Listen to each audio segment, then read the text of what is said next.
let us see what constitutes your endocrine system. As we have already discussed that we have chemical messengers that we call as hormones. So what constitutes our endocrine system is the endocrine glands that control, communicate, coordinate and integrate various functions of all body organs.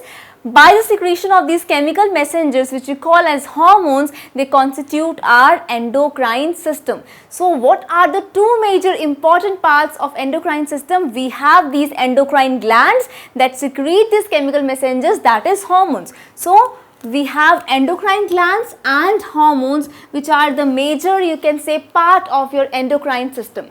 So when we talk about hormones or the chemical messengers, what is their characteristic feature?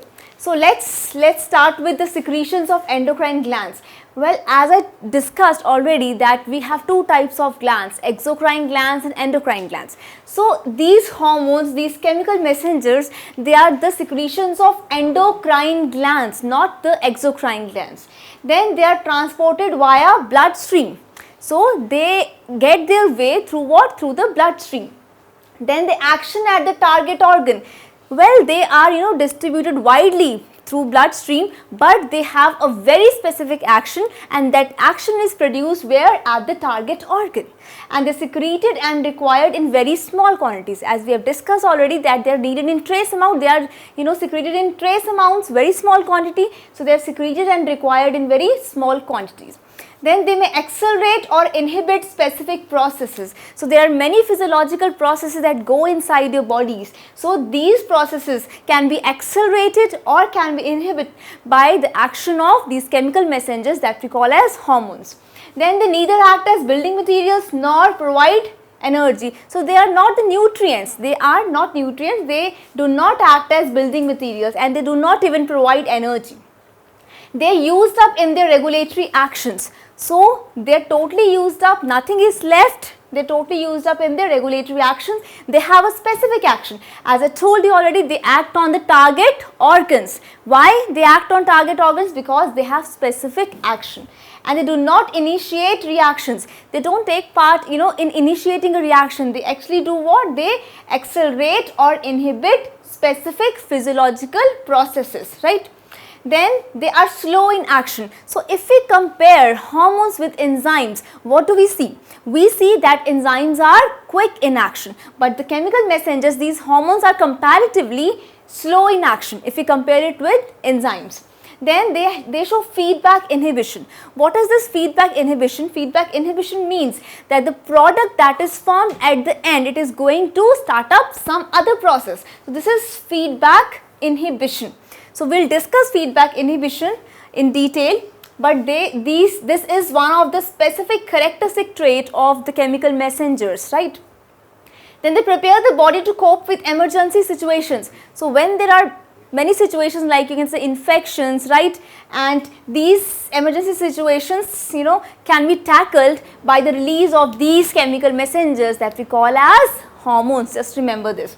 Then they are harmful both when secreted in excess or deficiency. So if they are secreted in excess, then also you will suffer from a disorder. If they are secreted in lesser amount than required, then also you are going to suffer from a disorder. Then they are soluble in water, they are not stored in the body. As we have discussed already that they are used up in their regulatory actions, so definitely they will not be stored in your bodies. Then their inactive form is known as prohormones. For example, if you talk about insulin hormone, then this insulin hormone is secreted as its prohormone form, that is proinsulin, which is converted into active form, then that is insulin. So proinsulin is what? It's a prohormone of insulin. Then based on these characteristics, based on the definition of hormones, we can actually have the functions of hormones also. They control and regulate metabolic activities. They maintain homeostasis. Homeostasis means maintaining the internal conditions, right? Then they control and regulate growth, development and differentiation. They regulate mental activities also. They produce secondary sexual characters and regulate reproductive activities. What are these secondary sexual characters? These characters, are there when you become mature, when you become sexually mature. So these secondary sexual characters are also again controlled by these chemical messengers, that is the hormones, right? Then they control activities of other endocrine glands also, and they cause adaptation to external stimuli. So they help in adapting to the external environment, to the changing conditions. So this was a brief idea about the functions of these chemical messengers, that is the hormones. So remember that endocrine system has these two major parts, important one, that is the endocrine glands that are going to secrete what? The chemical messengers that we call as hormones. So the characteristic feature that we have discussed, you need to just remember this, how these hormones differ from enzymes. I told you that enzymes are all proteins, but the hormones, they may be proteins, they may be peptides, they may be amino acid derivatives, or various, you can say, diverse organic compound forms. Enzymes are quick in action, but these hormones can be quick also, but generally they are what? They are slow in action. Then enzymes are not used up in reactions, but the hormones, they are used up in their regulatory actions. So this is the difference between enzymes and hormones. So hormones are what? They are used up in their regulatory actions, but enzymes, they are not used up. So if you want to compare hormones with, for example, say vitamins, right? So what is the major similarity between hormones and vitamins? Well, hormones are secreted in, you can say, trace amounts, or they are required in small quantities. Similar is the case with vitamins. Vitamins also are required in very small quantities. But these vitamins are taken from outside sources, but these hormones are secreted inside your bodies.